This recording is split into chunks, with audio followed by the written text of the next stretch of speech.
From the latest release from Warrant, Rockaholic, that is Life's a Song. And just before that, we heard Rat with City to City.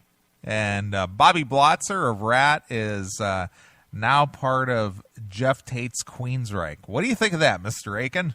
I think it's fantastic. I mean, when I think of great drummers that are needed to play in a great band like Queensryche, the first name that comes to mind for me is Bobby Blotzer. Right.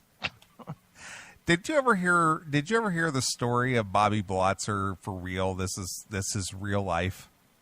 What do you mean, this story? I mean, I know his Rat story. You talking about before that or what? His childhood. No, I don't know this at all. His family, he lived in Pittsburgh. Okay.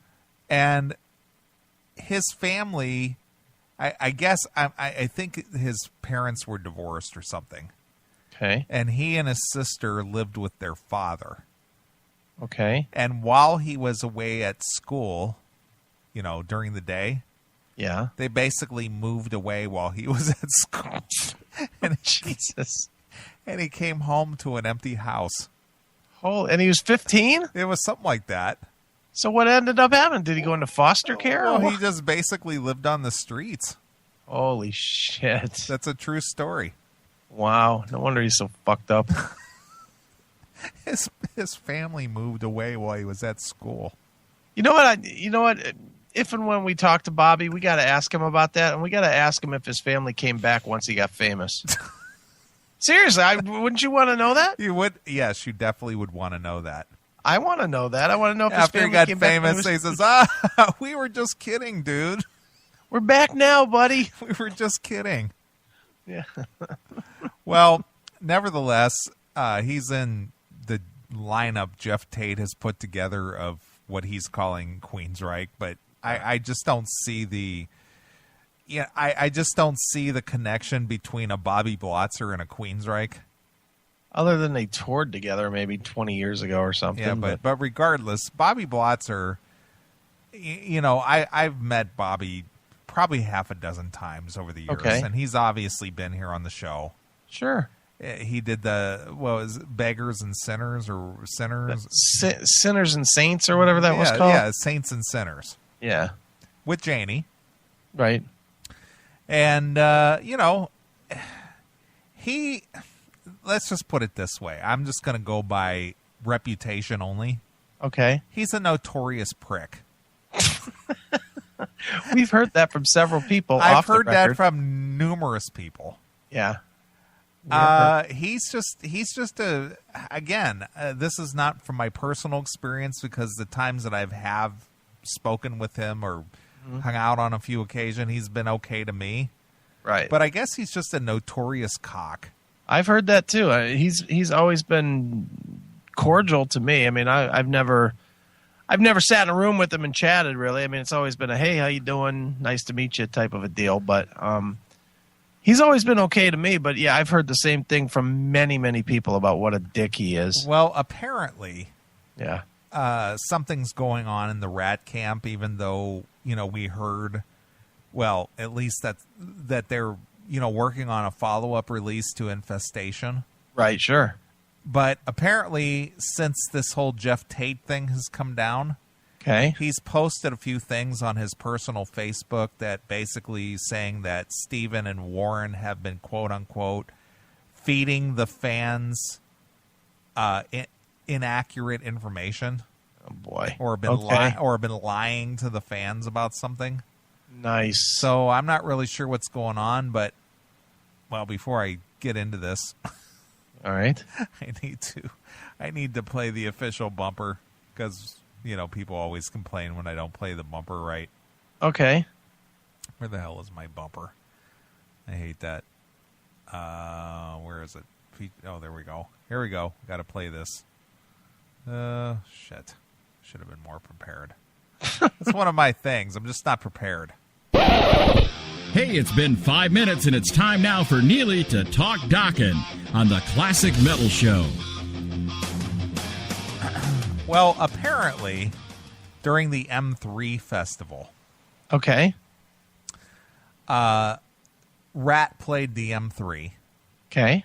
So did Dokken. Sure.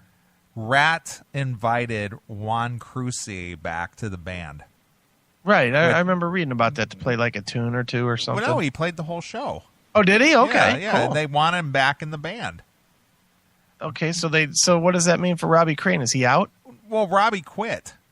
Oh, did he? I didn't even. Dude, I am like way out of it. No, with Rat. Robbie quit to go play Lynch Mob.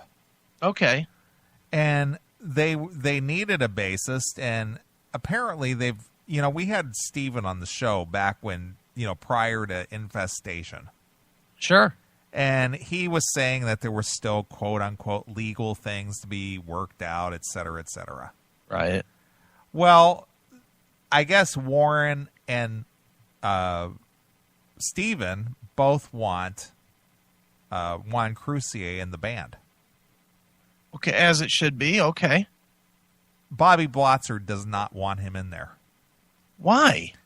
Well, it has something to do with the whole. I don't know if it's on a personal level or not, but I know it's on a ownership level, because during the time that Steven was not in the band, yeah, it was Warren DeMartini and Bobby Blotzer who were the principals. Right, sure. So when they got back together with Steven, it was just the three. Okay.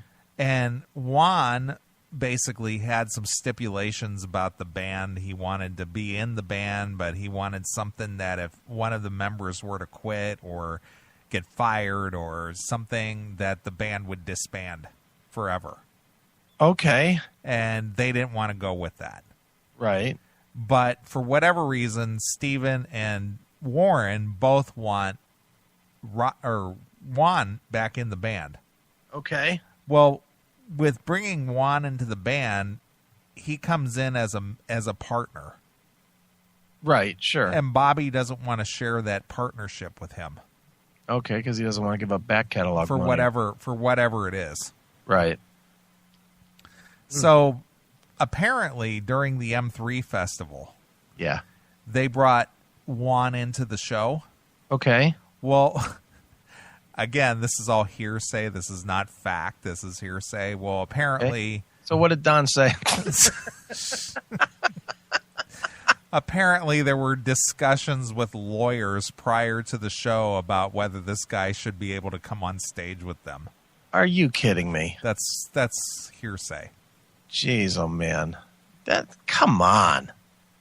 Because what? If he showed up on stage, that makes him a partner? Again, I don't know. That's fucking stupid.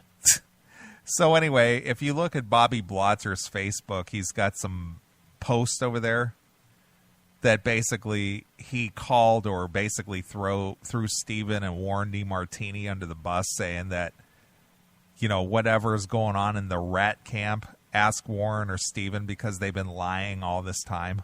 Oh boy, that's not good. So whatever that means. That is not good at all. It's like if they're throwing each other under the bus right now, that doesn't sound like we're going to need a new record anytime soon. That's my point. Yeah. So it's just like, dudes, this is not the time to be fucking around like this. You depend on every dollar that you make, right, as Rat or whatever. Why are you picking the bones? Yeah, just get together, record the record that somebody's going to pay you to do, and get the fuck out there. There's nobody lining up to see a fucking Stephen Pearcy show. There's nobody gonna line up to see these Queensryche shows. Do what you do and make your money. Dopes. Just get over yourselves already. Yeah, you know what? It's not 1986 anymore where that fucking Rat brand means that much. It means nothing. Doesn't mean dick. I mean, how much money per year, especially in the era where everybody downloads everything, how much residual income could possibly come from back catalog of Rat anymore? $100 each? The only place that they make their money is on merch and touring. And strip clubs playing round and round. And that's it. Merch and touring. That's it. Yeah. I mean, Rat even of the 80s bands, Rat's not one of those that converted over into classic rock. Right. They didn't. So they can't be making any money. These guys fight over the dumbest shit. It is. It's the dumbest thing. Yeah. Stupid. It's just, it goes back to the whole Great White thing, which we got a lot of press on. Yeah, we sure did. I mean, you did a good job putting it out there and people picking up the story, but I noticed the Mark Kendall and the Jack Russell stories are all over the place. Even Classic Rock Magazine is printing that. We're back, baby. Yeah, I guess. I didn't see anybody else getting that kind of press for a Great White interview. Well, there was Big Dog Audio. Yeah, please. Seriously, though. Yeah. No, we did get a lot of press because we fucking did what we do. We asked real questions, not fucking, dude, you're the best ever, man. What was it like writing Desert Moon? Who cares? Ask the real questions. Right. So anyway, that's the latest in the rat camp. I just read that today. Okay. I was just like, this dude, knock it off already. Yeah, get together. You made a great record. There's still some chemistry there. Put Juan back in there and make another fucking record. Well, the thing is that Don was saying that with Juan in there, he said it made a big difference with the background vocals. Okay. Because Juan adds that, it's kind of like adding the Jeff Pilson, chemistry into the Dokken. Because he always did that background vocal thing that was so complimentary to Don. Right. Well, Juan's background vocals were always very complimentary to Stevens. Yeah. So what? You don't think that Sean McNabb does as good of a job as Jeff did? No, because Jeff is very complimentary to Don. It's those harmonies. Yeah. See, I think Sean does a great job. I'm not saying Sean doesn't do a good job. I'm just saying that chemistry between Don and Jeff is very distinctive. Yeah. Well, I agree. So that's all I'm saying. Yeah. Well, speaking of Dokken real quick, I think we're going to have John and Sean on the show next week. Oh, really? I'm working on it. I think we were trying to talk them into doing a takeover show, right? Well, we got an agreement to do that. We just have to get it happen. We've got 2 of those lined up right now. So. Right. We got to get busy. Yeah. Well, anyway, I played a song there from the latest Warrant release, and that was... Who requested that, by the way? That was a request? That was a request. Life's a Song from Rockaholic? Yes, that was a request. Take a guess who requested it. From Warrant? Yeah. Don't know the answer. Come on. Who's the biggest Warrant fan on the planet? I don't know. Jennifer from 80s Hairband World. I thought she got smashed on our page. I would never guess that she would request a song. Oh, she gets beat the fuck out of on our page every time, but she keeps right on coming back. Apparently. She was basically telling us how bad the new Dokken sucked before it even came out. Yeah. Well, it's not even out yet. That's why she's the fucking queen of the internet or whatever that guy said. Oh, yeah, I forgot about that. Didn't he say she was the queen of the internet? She was something like the metal queen or the metal queen, hair metal queen. We thought that was like Doro or right. Whatever. Jennifer's Hairband World. Fucking hilarious. On Nig. www.hairbandworld.nig.com. That Nig. That's what she said. Remember? What the fucking racist shit is that? It's Ning. Oh, Ning, not Nig. Yeah, but she says Nig. Well, Nig, She is from Oklahoma, though. Yeah, she does hate black people, but it's okay. Nice. So anyway, apparently, this goes into the whole everybody's quote unquote expanding their brand? Their brand. Right. When did that become popular as this whole branding thing? However long ago it was too long ago. It should have stopped from the first one. I don't remember who the first one was. Had to be Kiss. Everything with his brand. Expanding. Don't you think everybody just is like, they're all trying to be poor man's Kiss? Apparently. That's my thought. But anyway, Warrant... I saw red autographed limited edition Cabernet Sauvignon is now available. Oh, great. I can't wait to get some of that. So if you're a wine connoisseur and you enjoyed Jeff Tate's Insania, Right. you'll certainly enjoy Warrant's I Saw Red. I Saw Red wine. Mm-hmm. Really? The elite South Coast Temecula Winery and the rock band Warrant have joined forces. I didn't know that the South Coast Temecula Winery was a force to be reckoned with. Well, first of all, how elite can they be if they've joined forces with Warrant? Warrant that plays clubs for $15 to $2,000 a night. Right. They can't be that elite. They've joined forces to create Warrant's newest Cabernet Sauvignon. Oh, boy. The wine named appropriately after the band's hit song, you mean Janie's hit song, Right. I Saw Red, is available in the Temecula Valley, All right. where Warrant's guitarist Erik-Turner has a home. Wow. Can you even imagine? Yeah, that's amazing. Hail and kill, caller. You're on the air. Hail and kill. Does anyone else see the absolute, just the absolute irony in Warrant selling, in a Warrant sold liquor, especially with jani-lane, their most famous singer dying because of alcohol? Well, I don't think people look at wine as being your traditional quote-unquote alcohol. They look at it as a refined drink. When you think alcohol, you think Jack Daniels, vodka, rum, but you don't think wine. Yeah. I don't know. I agree with MOL on this, by the way. But I think agree. this is- I'm not saying he's wrong. I'm just saying that, the people make a distinction between the two. I think Yeah. it is in Punch it out, horrifically boys. I'm poor gonna- taste. I mean, if you're going to do that, where's the Crimson Glory edition? Hung up already. Holy smoke. Bye. Well, now that Janie is no longer with us, I can tell the story. All right, go ahead. Back when Janie was doing solo stuff, Okay. and he had this, I don't know, I guess it's the girl who became his last wife. Okay. I'm not positive. That was Susie Horbag. I don't know what her name is. All right, I think it was Susie Horbag. Well, regardless of that, she was both his chick and his manager at the time. All right, that's always a good combo. All right. So Janie was out doing solo stuff. I think we had Justin Murr of Liberty and Justice on the show.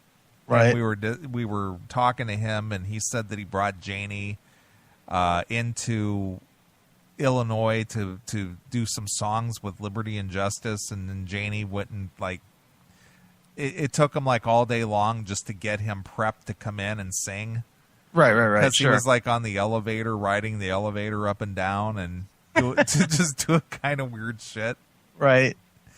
Well, this was during that same time period. Right.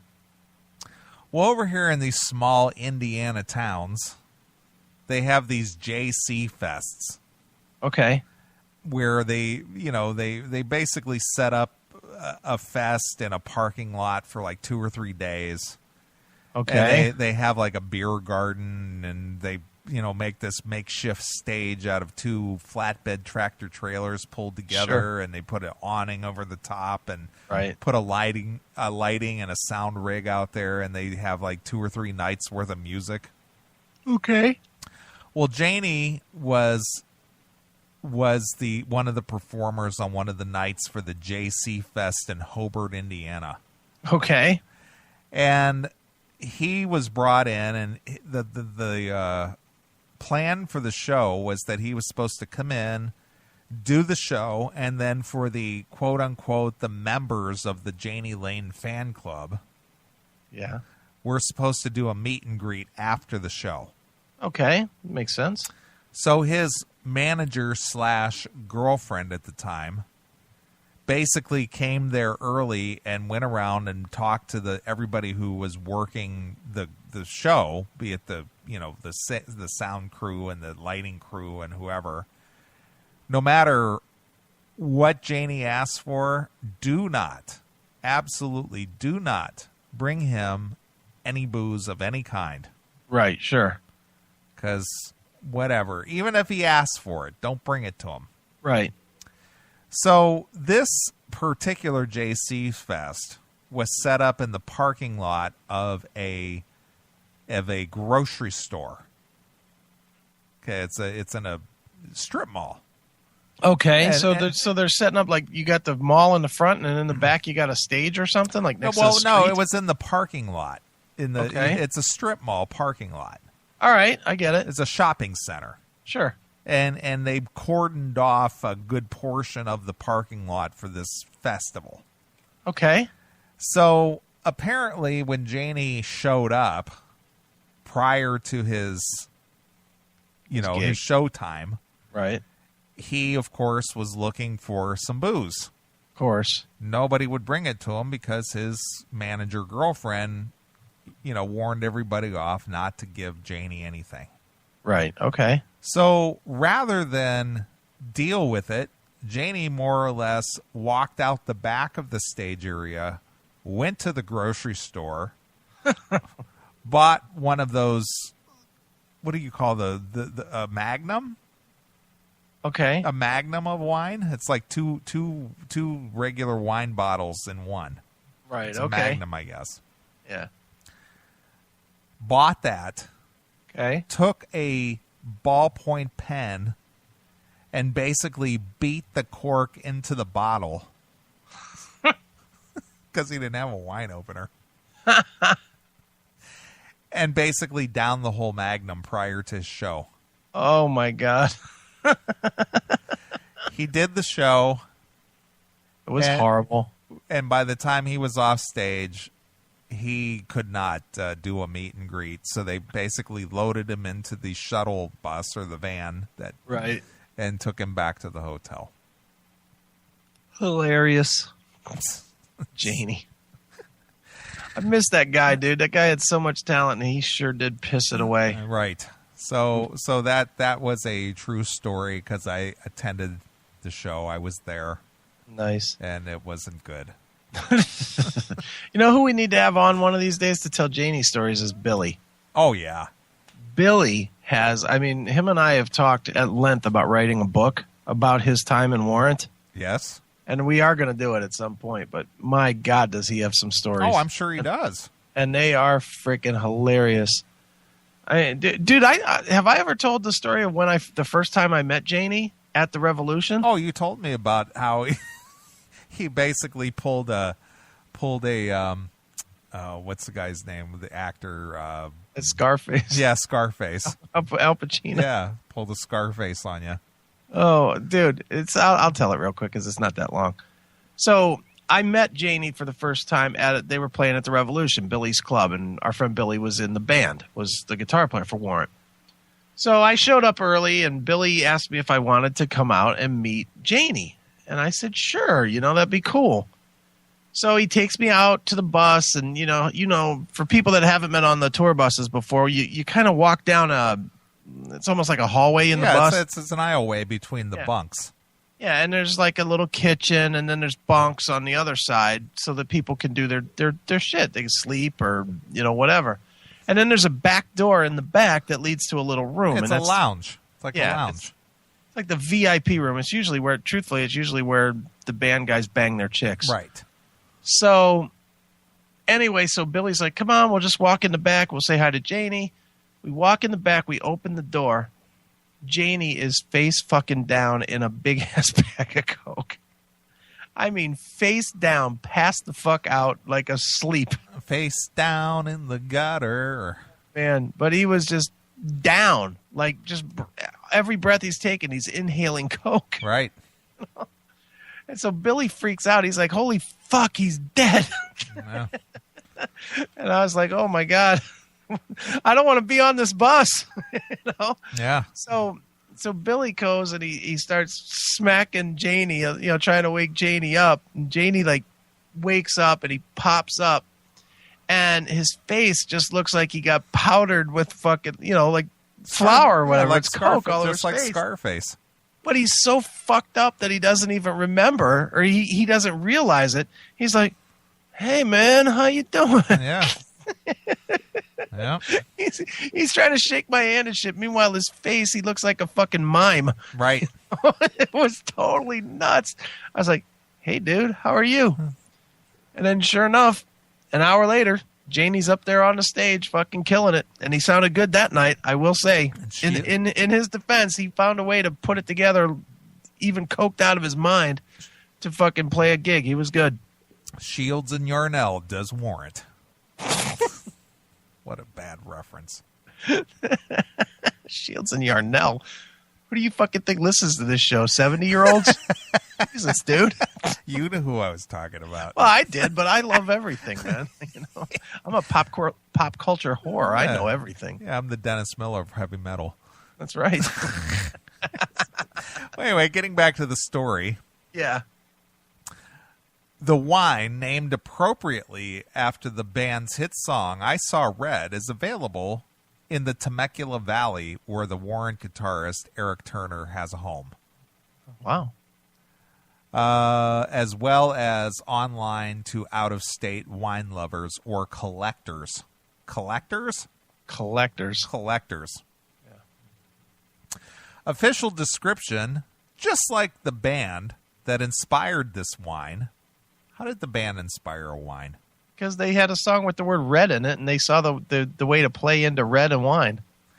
This Cabernet Sauvignon is bold, rugged, individualistic,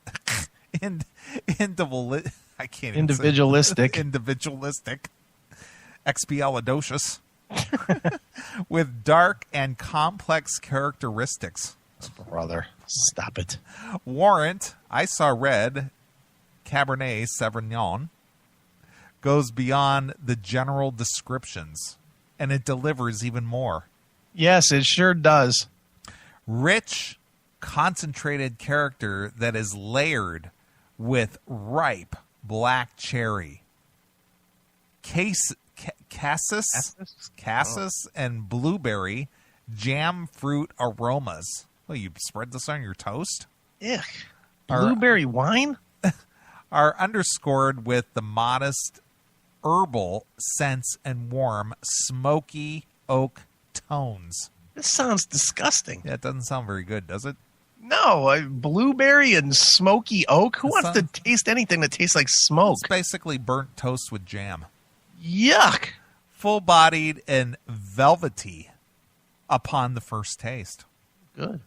This is a supple wine with great varietal intensity. Varietal intensity. Who wrote this shit?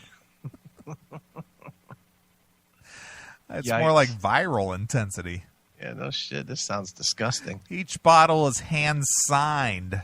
It's signed. And that's always a selling point, to get a signed bottle of wine. And it's numbered by the Turner. It's numbered by the Turner. Who's the Turner? The Turner. Is this what he's calling himself now? The Turner? The Turner. The eye Turner. Due to the limited supply, no discounts will be applied. Oh, really? Yeah. Damn.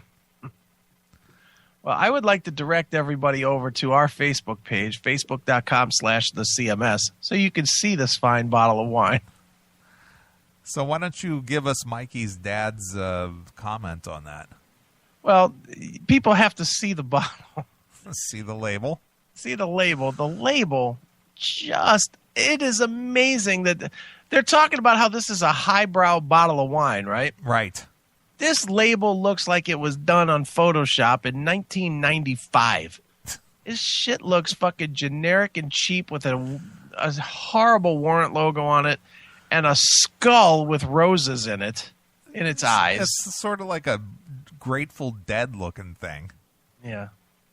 And then it says, I Saw Red underneath it. It looks fucking cheap. Yeah. I mean, bottom line, don't you think that the label itself looks cheap? Well, the label itself looks like a warning label. Don't drink this. Warning, poison. Don't drink it. You'll end up like Janie.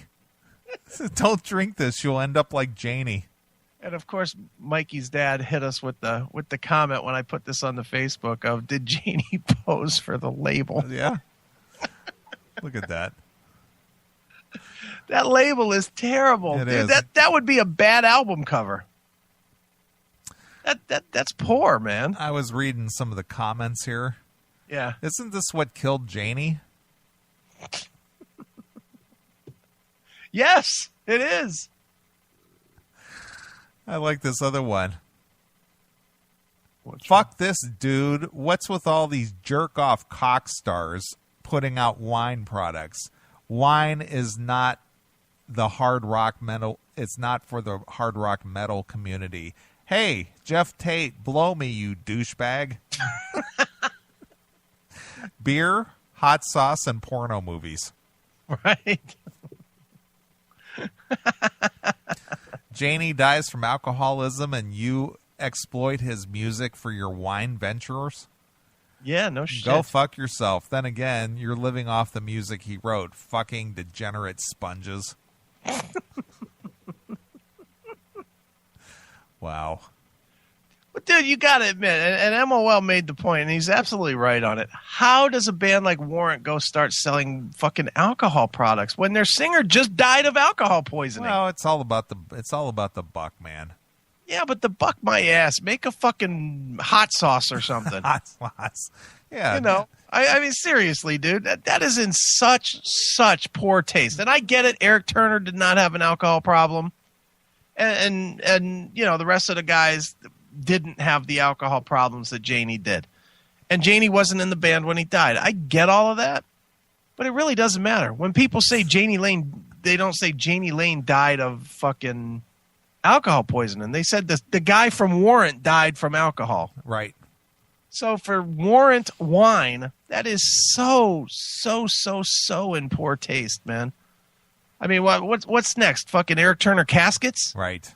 You know, I mean, come on. You get a free bottle of wine with the casket? I mean, come on, dude. I'm no wine snob, but a wine bottle adorned with a label that looks like a $5 iron-on concert T-shirt, I'll fucking pass. Yeah, I'm not buying that. Not buying that. I'm going to buy a box of Ernest and Julio at that point, you know, before I'm going to buy that fucking bottle of wine. Right. Yeesh. So a lot of fans, according to the Blabber posters, they find this extremely disrespectful and distasteful. I'm with them. You know, and Lord knows I love a good smashing of somebody, even when they killed themselves. But come on, you know, what decent Warrant fan, and Lord knows I like Warrant personally, you know, and I like all the guys in the band. But what person that is a Warrant fan is going to go out there and buy this bottle of shit? Right. It's fucking diarrhea in a bottle painted red. I can't understand how Warrant can do this. I know I just wouldn't feel right promoting this wine knowing my good friend died abusing alcohol. Yeah, or even if he wasn't your good friend, you're still associated with that guy. Well, that guy made you who you are. Yeah, exactly. There hasn't been anybody lining up to buy the Warrant records from either Robert Mason or Jamie St. James. Right. So clearly the only ones that they ever cared about were the ones by the dead wino. Exactly. And that's what you're doing. You're selling wine to the fans of the dead wino. Mm-hmm. That's pretty poor, man. I agree. Well, there you go. Go get your wine, Insania or I Saw Red. Yeah, I saw red wine. Exactly. Horrible. I saw red wine.